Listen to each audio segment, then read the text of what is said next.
El doble no me olviden. Sermón predicado la noche del domingo 5 de julio de 1874 por Carlos Haddon Spurgeon. Haced esto en memoria de mí. Primera de Corintios, capítulo 11, versículo 24. Hay quienes consideran que la cena del Señor no es una ordenanza divina. Afirman que este mandamiento no se encuentra en la Escritura. Desde hace tiempo he renunciado a comprender las interpretaciones de otras personas, pues algunas de ellas están construidas sobre principios tan peculiares que yo creo que el propio Espíritu Santo nunca revelaría una verdad en una forma así. Pero hay quienes entienden que Él quiso decir exactamente lo opuesto de lo que dijo. Ahora, para mí, el mandamiento de Cristo de observar la cena del Señor es tan claro y tan positivo que se requeriría de una mayor inventiva de la que poseo para poder justificarme como cristiano, si descuidara el mandato de la comunión. Conozco bastante de lo que otros han inventado, pero yo mismo no puedo idear ningún silogismo o argumento o razón para hacer a un lado un claro precepto divino como el que está registrado en este capítulo. Que el Señor Jesús, la noche que fue entregado, tomó pan, y habiendo dado gracias lo partió y dijo: tomad, comed, esto es mi cuerpo que por vosotros es partido. Haced esto en memoria de mí. Asimismo tomó también la copa después de haber cenado, diciendo: esta copa es el nuevo pacto de mi sangre. Haced esto todas las veces que la bebiereis en memoria de mí. Si Cristo no quiso decir que debíamos hacer esto y hacerlo en memoria de Él, entonces, ¿qué quiso decir?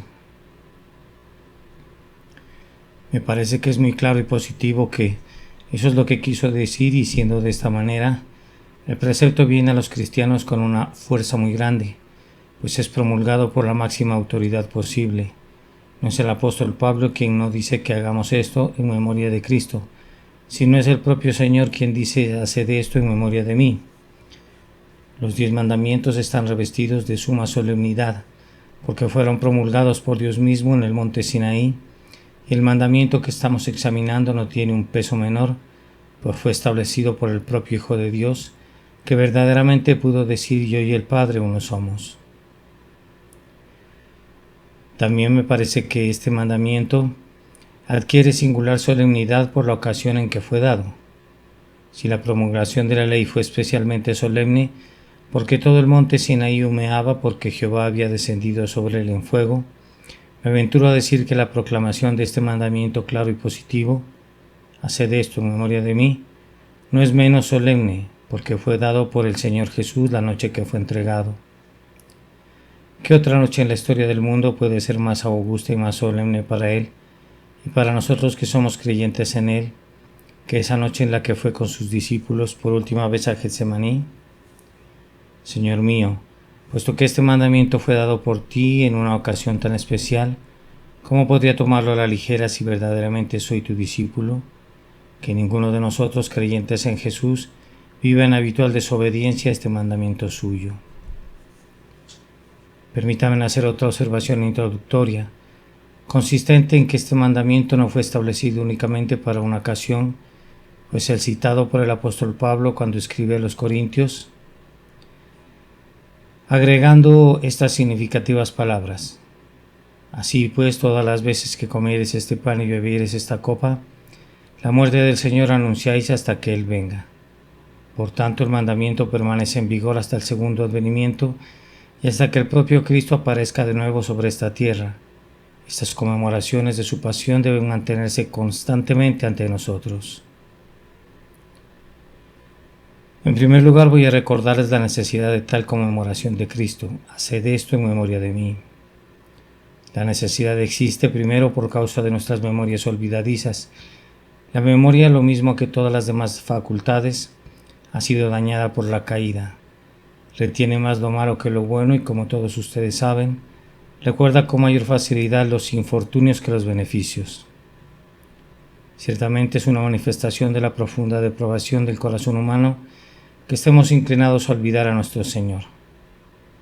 ¿No hemos cantado a menudo: a Getsemaní acaso puedo olvidar? Sin embargo, prácticamente hemos olvidado a Getsemaní y no nos hemos comportado con nuestro Señor como hemos debido hacerlo, si Getsemaní estuviera grabado perpetuamente en nuestra memoria.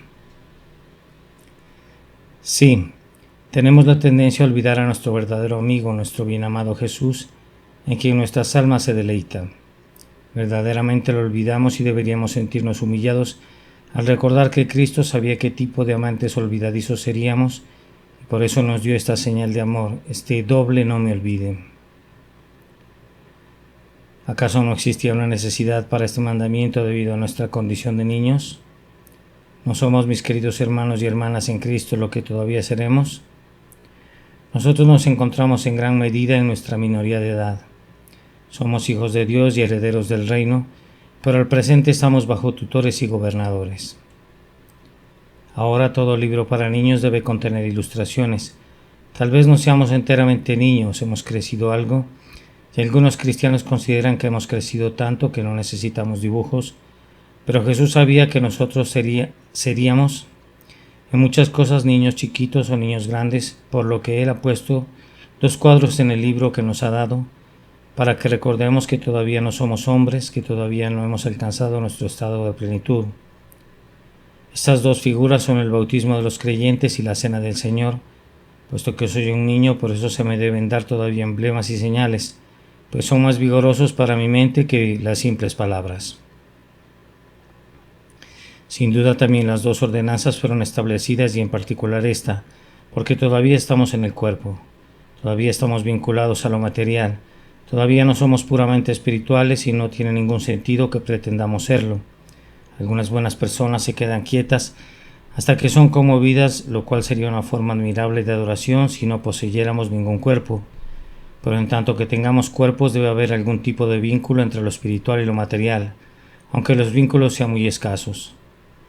Cristo ha establecido 2 de ellos, son suficientes, pero no son demasiados, pues debe recordarse que viene un tiempo en el que todo lo material será levantado y reunido con lo espiritual, porque también la creación misma será libertada de la esclavitud y corrupción a la libertad gloriosa de los hijos de Dios. Como para enseñarnos a no despreciar lo material, a no considerar todo lo que pueda ser tocado y visto como necesariamente inmundo y muy por debajo de la consideración de mentes espirituales. Nuestro Señor nos ha dado agua con la que nos podemos lavar y pan y vino, los productos de la tierra, que aunque son terrenales nos permiten anticipar el tiempo cuando la tierra sacude el abatimiento que se desplomó sobre ella en la caída, y como una nueva tierra con su nuevo cielo de un azul puro que la cubra, se convertirá en un santo templo del Dios vivo. A menudo me ha dolido comprobar que estas 2 ordenanzas, el bautismo y la cena del Señor, se han convertido en nidos en los que el pájaro impuro de la superstición ha puesto sus huevos, pero el Señor previó eso cuando constituyó estas ordenanzas. Sin embargo, yo me he gozado a menudo a pesar de ese tropiezo, porque por medio de estos símbolos materiales somos capaces de acercarnos a Él, cuyo cuerpo fue material y es material y cuya sangre fue sangre verdadera, que nació en el mundo de una virgen de carne y sangre verdaderas. A menudo sintió cansancio y era de hecho un hombre tal como nosotros, un hombre real que murió en el Calvario, no un fantasma, no un mito, no un sueño de la historia, sino uno que podría haber apretado mi mano, como yo podría apretar las manos de ustedes, hermanos míos, y uno que sintió los clavos que traspasaron sus manos como ustedes, y yo los sentiríamos si nuestras manos fueran clavadas. Por tanto, no nos acercamos a un banquete insustancial, sino a un festín real de pan y vino, que nos hace sentir que fue un Cristo real el que murió por nosotros, y que este pobre cuerpo que es tan real para nosotros todavía debería ser limpiado y purificado por ese grandioso sacrificio suyo sobre la cruz del Calvario. Espero no ser juzgado como poco caritativo si sugiero que la cena del Señor nos fue dada también por otras razones. Algunos han dicho, nosotros no necesitamos este memorial, pues podemos pensar en Cristo cuando oímos acerca de Él desde el ministerio del púlpito. Sí podrán oír a los ministros, pero ¿qué pueden oír de muchos de ellos? En muchísimos casos oirán las palabras que les harán poco bien, pues lo que está ausente de muchos ministerios del día de hoy es la clara proclamación de la grandiosa verdad central del sacrificio sustitutivo de Jesucristo. No debemos confiar en ministerios terrenales, pues casi todos ellos, en diferentes grados, se apartan de la fidelidad y de la seriedad y de la entrega con la que comenzaron. Escasamente hay alguna instancia en la historia en que los ministerios humanos hayan preservado plenamente su pureza original. Sin embargo, donde quiera que los cristianos se han podido congregar para observar esta ordenanza como un memorial de la muerte de Cristo, han mantenido siempre un testimonio viviente de esa muerte de Cristo. Si los ministros o los ministerios fueran silenciados, o si los ministros perdieran su celo, siempre habría este ministerio conmemorativo, la partición del pan y la bebida del vino en memoria de Cristo. Probablemente alguien diga, pero seguramente la Iglesia siempre mantendrá a Cristo en su memoria. Ay, eso que debería ser la pura gloria de la tierra, el cristianismo organizado y muy a menudo se ha convertido en uno de los principales agentes del mal en la tierra, y por tanto yo bendigo a Dios por una ordenanza que no es una ordenanza de la Iglesia o una ordenanza del ministro. Yo espero que ninguno de ustedes esté bajo la impresión que al cierre del presente servicio yo voy a administrar la cena del Señor. Dios no quiera que yo jamás me aventure a hacer algo así. No eres tú o somos nosotros quienes nos acercamos a la mesa del Señor para partir el pan y para beber la copa y venimos juntos, no como una iglesia que sostiene ciertos puntos de vista, sino que venimos simplemente como cristianos, para hacer esto en memoria del Salvador que murió por nosotros.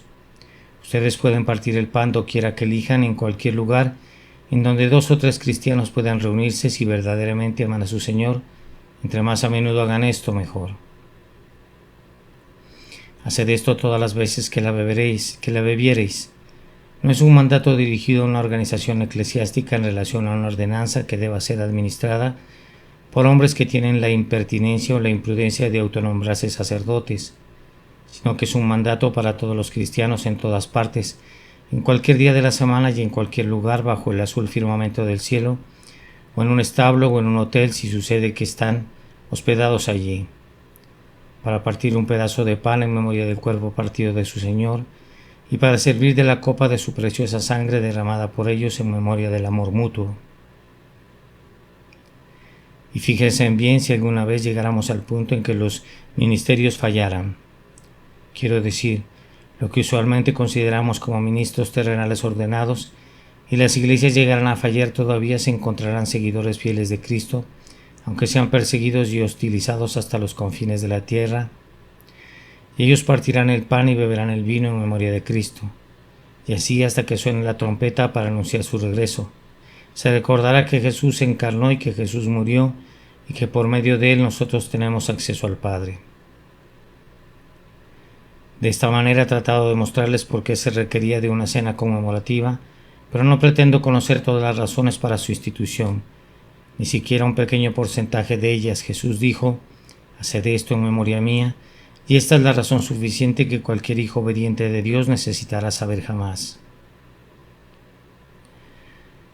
Ahora, en segundo lugar, permítanme tratar de mostrarles lo adecuado de esta conmemoración para el propósito pretendido. Amados hermanos y hermanas en Cristo, esta ordenanza es en sí misma una muy adecuada conmemoración de la muerte de Cristo. Se pudo haber sugerido un crucifijo como un medio de mantener la muerte de Cristo ante nosotros, pero no necesito recordarles cómo eso se ha convertido en el propio emblema de la idolatría. No sé de ningún otro memorial de Cristo que pudiera haber sido tan sugerente y tan admirable como el que Cristo ha ordenado. Es en sí mismo admirable, pues aquí tenemos pan, el propio sostén de la vida, un símbolo apropiado de esa carne de Cristo que es espiritualmente verdadera comida. Su encarnación es el alimento más nutritivo para nuestros corazones. Creemos que Él es Dios cubierto con el velo de la carne humana, y esa grandiosa verdad, ese hecho maravilloso, es tan buen alimento para nuestras almas como lo es el pan para nuestros cuerpos. Además, en esta conmemoración tenemos el pan partido, indicando los sufrimientos de Cristo y el quebrantamiento que soportó por nuestra causa. El pan es en sí mismo un símbolo sumamente apropiado del sufrimiento. ¿No fue acaso en un momento trigo sembrado en un surco en el campo y enterrado allí? ¿Acaso no brotó para ser abrumado por las heladas, para ser sacudido por los fuertes vientos, para sufrir todas las durezas del clima, para ser remojados por la lluvia y abrazado por el sol, para ser cortado por la hoz, para ser trillado, para ser molido, para ser amasado, para ser metido en el horno, para ser sometido a no sé a cuántos procesos, cada uno de los cuales podría ser un tipo suficiente del sufrimiento. El cuerpo sufriente del Dios encarnado es el alimento espiritual para nuestras almas, pero nosotros debemos participar de él para que pueda alimentarnos, y este pan emblemático no solo debe ser partido, sino también comido, un tipo significativo de que estamos recibiendo a Jesús por fe y que estamos dependiendo de él, tomándolo como alimento de nuestra nueva vida espiritual. ¿Qué puede ser más instructivo que esto? Luego está el vino, el fruto de la vid. Podrán ver que hay dos símbolos porque ambos representan la muerte. La sangre en el cuerpo es vida y la sangre fuera del cuerpo es muerte. Así los dos emblemas están separados, el vino en la copa y el pan aparte. Estos dos símbolos conjuntamente indican la muerte. El agua no fue usada, pues el agua había sido aplicada de otra manera, en la otra ordenanza del bautismo de los creyentes, y el agua habría sido un recuerdo pálido y tenue de él, cuya rica sangre viva podía ser expresada mucho mejor por la sangre de la uva, hollada bajo el pie del hombre, y exprimida en el lagar. El vino es un símbolo admirable de la sangre del sacrificio expiatorio. Los hombres necesitan de la bebida así como de la comida. Estos dos elementos son puestos sobre la mesa de la comunión para mostrar un Cristo entero como el verdadero alimento para el alma. No tienes que ir a Cristo para buscar el alimento espiritual y luego ir a otra parte para obtener la bebida espiritual, sino que todo lo que necesitas puedes encontrarlo en Jesús, encontrarlo en Jesús crucificado, en Jesús sacrificado e inmolado por ti en tu lugar en sustitución tuya. Ciertamente los propios emblemas son sumamente significativos y son recuerdos apropiados de la muerte de Cristo. Y la ordenanza completa es un recuerdo sumamente adecuado de la muerte de Cristo, porque la cena del Señor puede celebrarse en cualquier parte. No hay ningún clima en el que no podamos conseguir pan y vino. No hay personas que sean tan pobres que entre ellas no puedan aderezar la mesa con estos simples emblemas.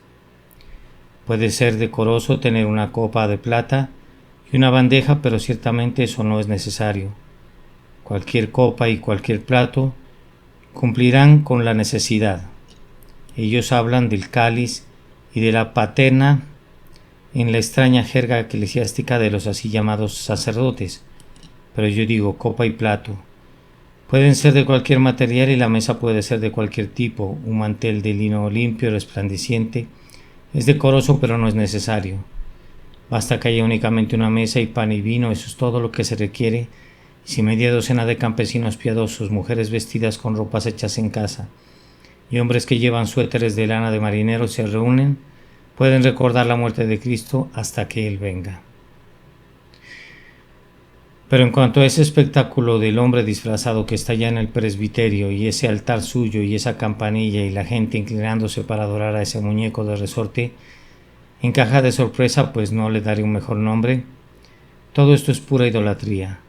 No es un recuerdo de Cristo, puede ser un memorial del diablo y de la manera en la que él convierte a los cristianos en seguidores del Papa y saca a Cristo del trono, y pone en su lugar a un hombre que se llama a sí mismo infalible, pero donde quiera que el pan sea partido y el vino sea servido por verdaderos creyentes, en memoria de Cristo allí es obedecido el mandato. La cena del Señor es también un recuerdo adecuado porque puede ser celebrado frecuentemente. Ustedes pueden partir este pan y beber de esta copa cuando les plazca. Un rito costoso puede llevarse a cabo únicamente unas cuantas veces, pero esta ordenanza puede ser observada en la mañana y en la tarde, y cada día de la semana si ustedes quieren, y requerirá de muy pocos gastos. Hasta el fin de esa dispensación habrá suficiente pan y vino, y suficientes hombres y mujeres de gracia que se acerquen a la mesa de su Señor, para mantener el recuerdo de que Jesucristo, el Hijo de Dios y el Hijo de María, murió en la cruz del Calvario, y justo por los injustos para llevarnos a Dios.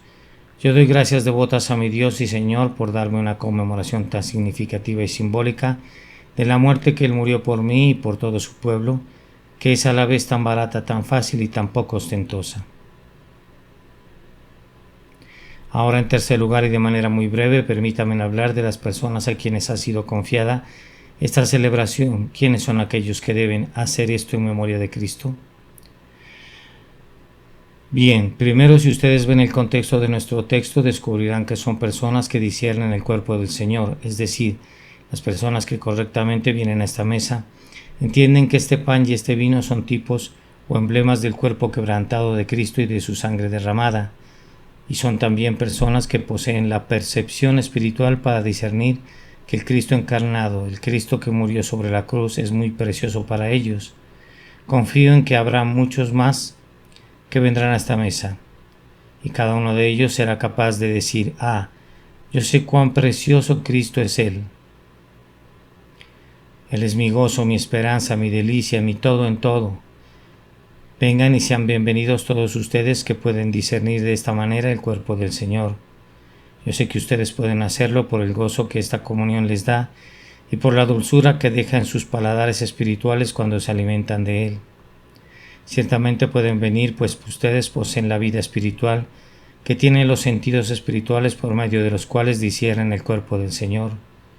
Si ustedes pueden venir, es más, ustedes deben venir, pues su Dios y Señor dijo: haced esto en memoria de mí. En el capítulo anterior a este capítulo, del que hemos tomado nuestro texto, se nos dice que deben venir quienes pueden tener comunión con Cristo. La copa de bendición que bendecimos no es la comunión de la sangre de Cristo. El pan que partimos no es la comunión del cuerpo de Cristo. Mirad a Israel según la carne, los que comen de los sacrificios no son partícipes del altar. Antes digo que lo que los gentiles sacrifican a los demonios lo sacrifican y no a Dios, y no quiero que vosotros os hagáis partícipes con los demonios. No podéis beber la copa del Señor y la copa de los demonios. No podéis participar de la mesa del Señor y de la mesa de los demonios. Así creo yo, como el judío que confía de los sacrificios que tenía, de cualquier manera, una comunión nominal con el Dios del altar, y como el gentil que cuando bebía la copa de los demonios tenía comunión con los demonios. Así nadie puede venir a la mesa del Señor, sino únicamente aquellos que están preparados para profesar que están en comunión con el Señor. ¿Es Dios tu Dios? ¿Es Cristo tu Salvador? ¿Profesas tú mismo ser un discípulo de Jesús y un hijo de Dios? Si es así, ven y sé bienvenido a esta mesa, pero si no es así, quédate donde estás, pues no tienes derecho a venir aquí. Si lo hicieras, atraería sobre ti una maldición y no una bendición. Pero en cuanto a todos ustedes que confían en la sangre de Jesús, todos aquellos para quienes Cristo es toda su salvación y todo su deseo, todos aquellos que llaman a Jehová su Padre por medio de la fe en Jesús, todos aquellos que están reconciliados con Dios por la muerte de su Hijo, vengan a esta mesa y tengan comunión con el Dios del cielo y de la tierra, el Dios y Padre de nuestro Señor y Salvador Jesucristo, pero que nadie más venga. Siento mucha pena cuando veo que alientan a algunas personas a venir a la comunión, como si fueran a recibir un bendecido de ello, aunque no sean convertidas, pues no puede haber ningún beneficio de ningún tipo para nadie que venga a la mesa del Señor, a menos que sea un creyente en Jesús. Dios puede bendecir la ordenanza para la conversión de esas personas, pero en la naturaleza de las cosas eso es sumamente improbable, pues estarían desobedeciendo directamente su mandamiento. No tienen ningún derecho a estar allí, y sería más probable que sean bendecidas y permanecen humildemente donde están, antes de haber creído en Jesús, y después sí tendrán el derecho de venir, el derecho otorgado por su amor. Ahora finalmente cumplamos con el propósito de esta ordenanza. La cena del Señor tiene por objeto recordarnos a Jesús. No voy a predicar más ahora, quiero que los que puedan hacerlo cumplan con nuestro texto. Haced esto en memoria de mí. Muchos de ustedes se están acercando a la mesa. Recuerden a su Señor y Salvador ahora. Recuerden quién es y quién fue. Recuérdenlo aunque en este momento esté presente ante el ojo de la mente de ustedes, como el varón de dolores experimentado en quebranto. Yo no apelo a su imaginación, apelo a su memoria. Ustedes conocen la vieja historia de Jesús y de su amor. Recuerden esa historia ahora. Recuerden que Él murió, pues eso es lo que especialmente se les ordena que recuerden en este momento. Me encontré con alguien que era un cristiano. Yo supongo que me dijo: mi confianza descansa en un Salvador glorificado. No puedo evitar responderle: mi confianza está depositada en un Salvador crucificado. Cristo crucificado es el cimiento de todas nuestras esperanzas, pues Cristo no podría haberse levantado de los muertos si primero no hubiera muerto. ¿De qué valdría su intercesión si no tuviera su sangre para ofrecerla? No se extravíen ni siquiera por ideas acerca de la segunda venida, si esas ideas no le dan el justo precio a la muerte de Cristo. Regocíjense en el segundo advenimiento y mírenlo y anhélenlo, pero recuerden que la base de nuestra esperanza descansa en Cristo crucificado. Predicamos a Cristo crucificado y conforme lo hemos predicado, así ustedes han creído, por lo tanto no permitan que nadie los aleje de su confianza en Cristo Jesús, que sufrió en lugar del pecador, soportando para que nosotros no soportemos jamás la justa ira de su Padre. Mirad a mí y sed salvos todos los términos de la tierra, es un llamado de Cristo desde la cruz. Recuerden que toda la esperanza de ustedes está cifrada en Él, que colgó de la cruz y murió allí. Recuerden que cuando Él murió, ustedes murieron en Él. Pues, si uno murió por todos, luego todos murieron y ahora deben considerarse muertos al pecado, pero vivos para Dios en Cristo Jesús. Les ruego que lo recuerden hasta que sus corazones rebosen de fervor y el amor arda en ustedes. Recuérdenlo hasta que se resuelvan servirle, hasta que puedan alejarse de esta mesa con la determinación de morir por Él, si fuera necesario. Recuérdenlo a Él hasta que puedan recordar también a todo su pueblo, pues no es solo a uno que Él dijo haz esto, sino haced esto en memoria de mí. Se lo dice a todo su pueblo y se necesita al menos un pequeño grupo para hacerlo. Recuérdenlo hasta que toda la iglesia militante y la iglesia triunfante también parezcan reunidas alrededor de su corazón y así tengan comunión con toda la iglesia de Cristo en el cielo y en la tierra. Recuerden a Jesús hasta que sientan que Él está con ustedes, hasta que su gozo se introduzca en el alma y ese gozo sea completo. Recuérdenlo hasta que comiencen a olvidarse de ustedes mismos, de sus tentaciones y de sus afanes. Recuérdenlo hasta que empiecen a pensar en el tiempo pasado cuando Él los recuerde y venga en su gloria por ustedes. Recuérdenlo hasta que comience a ser semejantes a Él. Contémplenlo hasta que al bajar de este monte y regresar otra vez al mundo inicuo, su rostro brille con la gloria de haber visto a su Señor.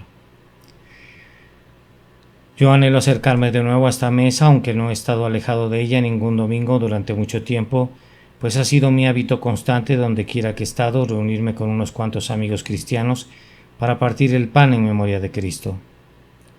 Cuando estoy con ustedes saben que nunca estaría ausente de la mesa de mi Señor el primer día de la semana, a menos que existiera un verdadero impedimento, y yo confío que ustedes vendrán con un apetito tan vehemente como el que yo tengo ahora, y entonces no les faltarán provisiones para esta fiesta, y que el Señor nos dé el alimento de sí mismo a plenitud.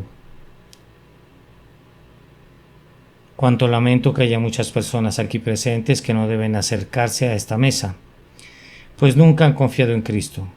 Si les parece ahora que no implica nada no amar ni confiar en el Señor Jesucristo, recuerden que si mueren en ese estado, el día vendrá en que les parecerá que ha sido la cosa más horrible que jamás les haya sucedido, el haber vivido y el haber muerto sin haberlo amado a Él y sin haber depositado la confianza en Él. Que Dios los salve. Crean en Jesús ahora y serán salvos ahora. Apóyense en Él y Él no los rechazará. Que los bendiga por causa de su amado nombre. Amén y amén. Nota del traductor. En un momento de este sermón, el hermano Spurgeon utiliza una expresión que es usada por este mismo en el original. Esta es to worship Jack in the box.